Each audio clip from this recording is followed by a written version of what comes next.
Денес утрото го започнуваме со Милена Силјановска, која е поетеса, писателка, а воедно исто така и уредник во издавачката Куќа 3. Во продолжение ќе слушнеме како изгледа едно вообичаено утро, што за неа представува совршено утро, но исто така ќе напоменеме нешто и за незината професија, но и љубовта кон пишаниот збор.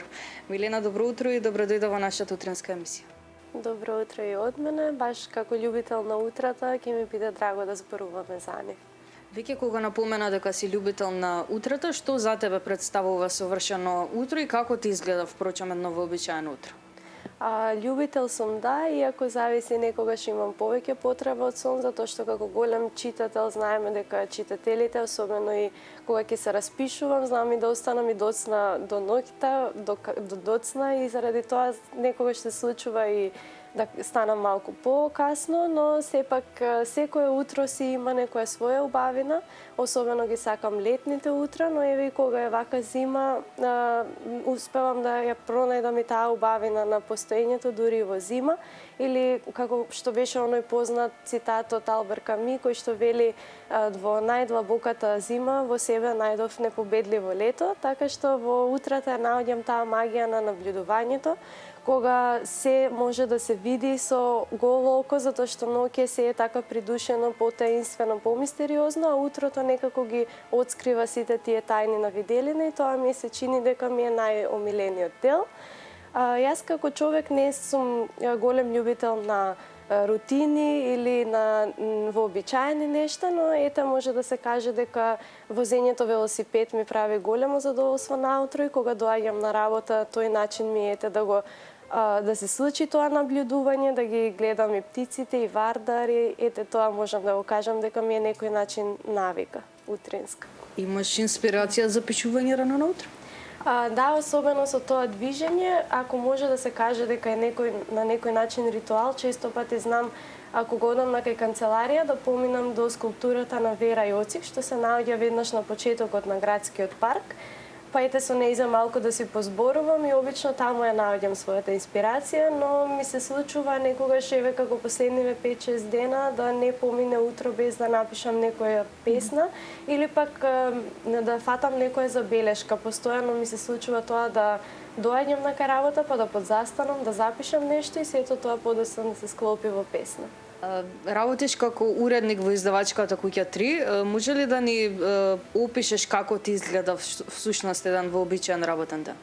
Кога ќе се затвори тоа утринско наблюдување и шетање, многу ми е драго кога ќе успеам да станам малку порано па да можам да дојдам пред сите, за да може малку да го впијам денот, па подоцна да почнам со работа, но уредништвото е една многу интересна работа каде што никогаш не знаеш што те очекува тој ден.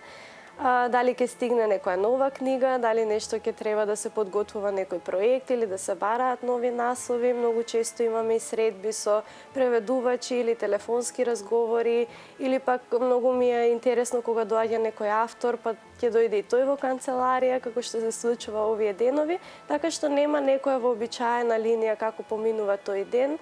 Но најинтересниот дел во тоа е што никогаш не знаеш што ќе се случи денот, кога нема план, бидејќи јас, како што кажав, не сум тип на човек што сака однапред се да знае што ќе се случува и баш оваа работа е тоа што мене ме исполнува во тој дел. Од каде самата инспирација за создавање на Ронлива и како да го толкуваме самото име, самиот наслов на истата? Тоа е интересно заради тоа што многу често и во самата книга и во стиховите, например, и еве баш може и тоа да го поврземе и со утрото, бидејќи сум голем сонувач, имам навистина и вивидни сонови, па ете така и Ронлива некако произлезе од еден мој сон во кој што ја сонува есента и сето тоа ронење на лисијата, всушност тоа се содржи во самиот наслов.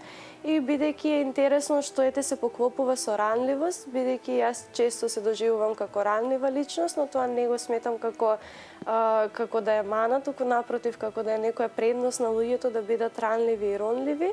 И затоа што го означува тој цел циклус, бидејќи во лисијата најголема инспирација наоѓам не само во есента, туку во нивната промена и во нивниот циклус. како ги менуваат боите, како се одрануваат, завршуваат во земјата од која што одново ќе се создадат.